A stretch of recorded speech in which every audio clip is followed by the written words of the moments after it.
Ready চুপ। এক বংশী অনেক কথা। কবি প্রবীণ রঞ্জন মণ্ডল। সমস্ত শরীর জুড়েই খেলতে শুরু করেছে 18 যৌবন নিয়ে কামরুষি।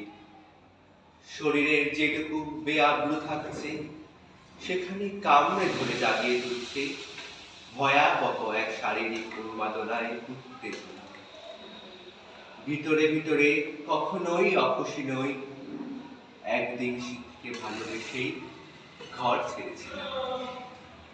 পাড়ার যত অত্যুৎসাহীর দল আর চোখে অবজ্ঞা আর ঘৃণার দৃষ্টিতে দেখেছিল আমাকে, তবু ওই ছিল একেবারে ভরসাস্থল।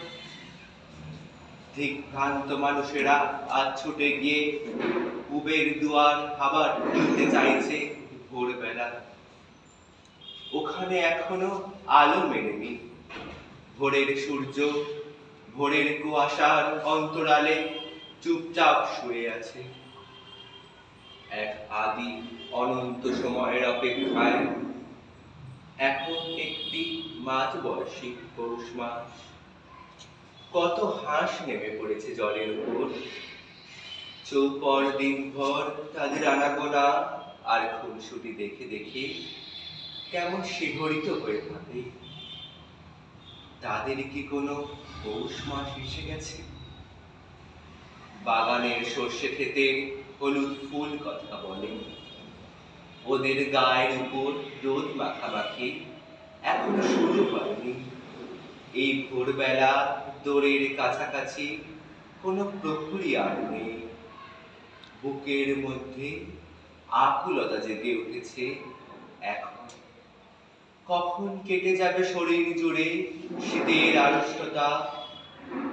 বুকের মধ্যে কামনার সুপ্ত ভিপসা রাত দিন খেলা করে মিলনের বাসনায় ধ্যানস্থ রাত জুড়ে শীত জাপটে রাখে। তবু কেন জানি বুক দিকে চেয়ে থাকে নির্নিমেষ। আমরা কেন জানি না এখনো কুয়াশায় সব সমাজ জুড়েই কুয়াশার এক মরমী চাদর। সব মহল্লায় মহল্লায় ঘোরাফেরা করে কুয়াশারা। সব পাড়া গ্রাম শহর রাজ্য দেশ মহাদেশ জুড়ে এখন কেন জানি না ঘন ঘোর কুয়াশায় আচ্ছন্ন। বুকের বাম পাশে হাত দিলে যুদ্ধের সাইরেন বাজে। ডান পাশে ছুলে পরমাণু বোমার আভাস। কোন পথে যাব আমরা গোবেচারার দল? সামনে থাকলে কুয়াশার সুবিশাল চাদর।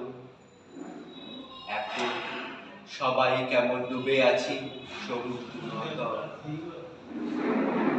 আমাদের কি তাহলে কোনো সুনির্দিষ্ট পৌষ নেই? সর্বনাশের লেলিহান শিখা চেয়ে দেখি। বুকের ওপর নেমে আসে বৈশাখী বজ্রপাত। দিগ্ভ্রান্ত হই প্রতিটি মুহূর্তে প্রতিটি জাগরণে। সমাজের অলিগলি খেটে চলা মানুষেরা বুকের মধ্যে জমিয়ে রাখা মান অভিমান এক একটা পৌষের বুকে শীতলের অপেক্ষা। অথচ তাদের জীবন জুড়ে কোনো পৌষ নেই।